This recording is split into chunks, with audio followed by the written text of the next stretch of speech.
여러분, 내 통장에서 내 돈을 그것도 현금으로 찾았는데 이게 국세청 감시 대상이 될 수 있다?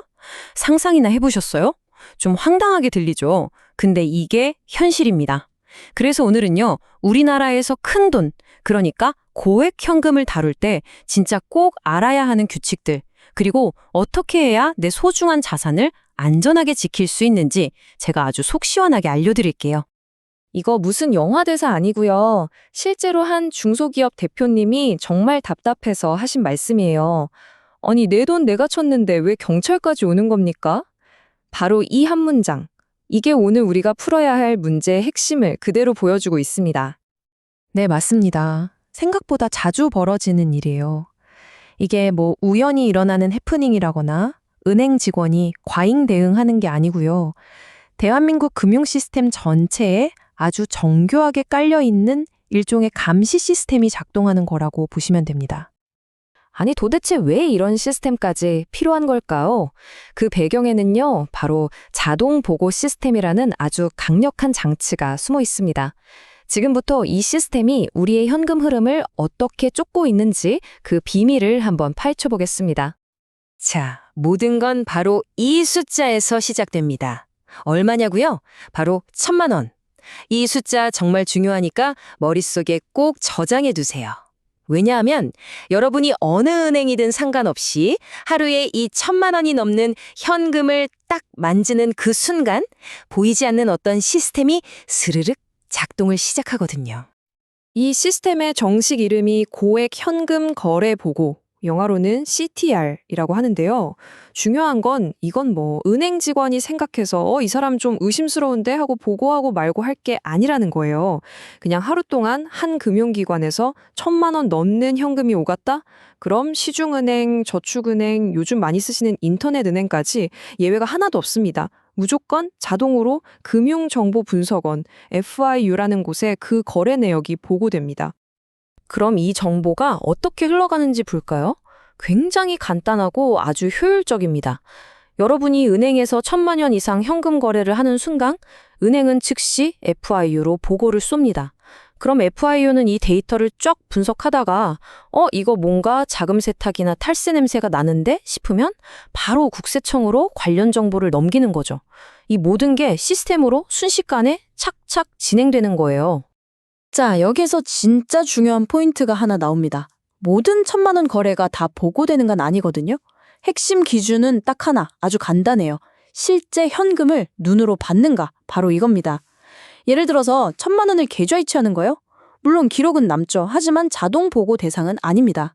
하지만 내 통장에서 현금 1,000만 원을 뺀다거나 1,000만 원짜리 수표를 주고 현금으로 바꾼다거나 반대로 현금 1,000만 원을 내 계좌에 넣는다거나 이런 건 전부 시스템에 딱 걸리는 거죠. 자, 여기까지 들으시면 아마 많은 분들이 딱 하고 이런 생각을 하실 거예요. 아하, 그럼 1,000만 원 안 넘게 한 990만 원씩 이렇게 여러 번 나눠서 뽑으면 안전하겠네? 와, 진짜 기가 막힌 아이디어 같죠? 되게 그럴듯하게 들리잖아요. 그런데요, 정반대입니다. 그건 오히려 훨씬 더 위험한 행동이 될 수 있어요. 왜냐하면요, 이 자동 보고, CTR 말고요, 은행 직원의 주관적인 의심에 기반한 또 다른 감시망이 있거든요.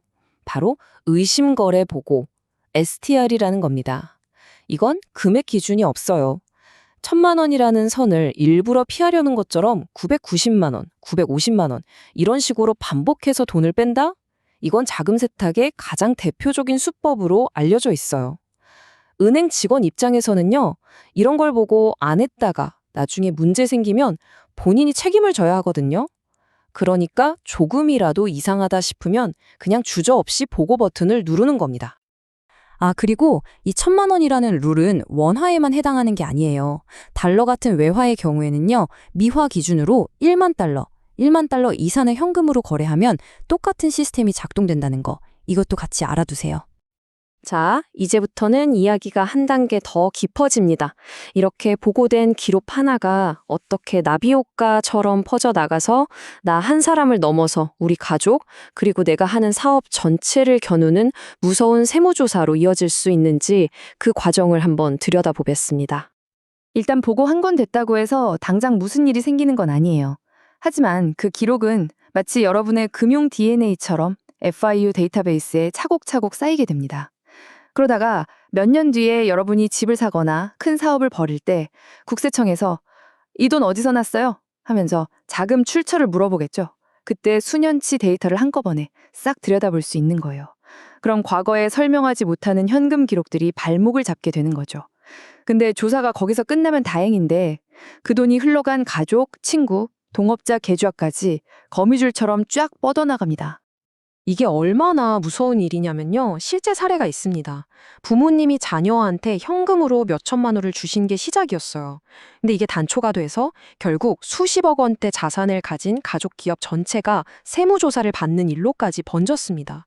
정말 작은 현금 거래 하나가 거대한 태풍을 불러온 셈이죠. 자, 그럼 이 복잡하고 촘촘한 감시망 속에서 우리는 도대체 어떻게 해야 할까요? 이제부터가 중요합니다.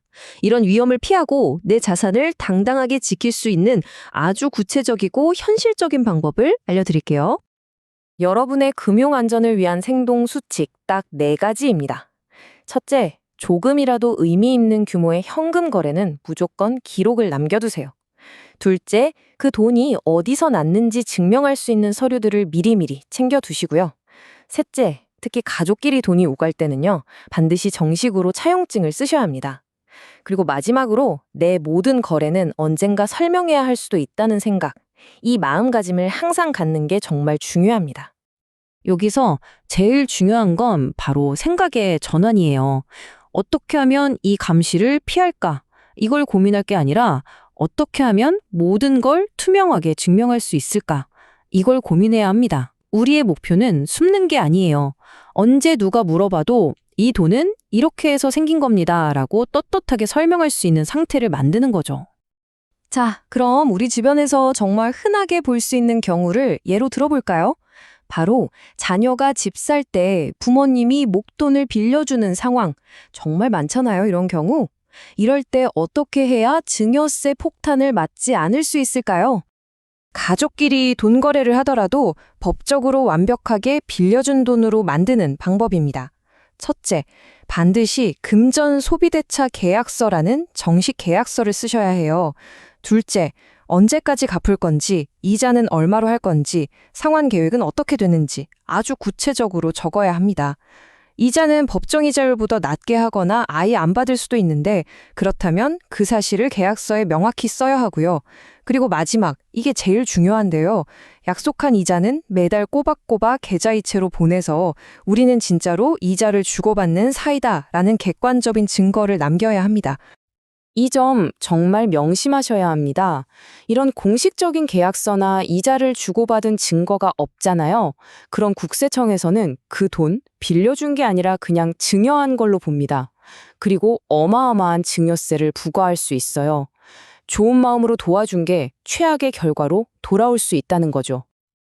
오늘 제가 길게 설명드린 모든 내용을 딱 한 문장으로 정리해주는 황금률입니다. 나의 모든 현금 거래는 언젠가 내가 직접 설명해야 할 일이다. 이 말을 꼭 마음속 깊이 새겨두시면 좋겠습니다.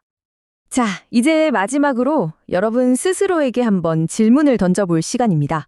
나의 현금, 그리고 우리 가족의 자금 흐름은 과연 투명하게 관리되고 있을까?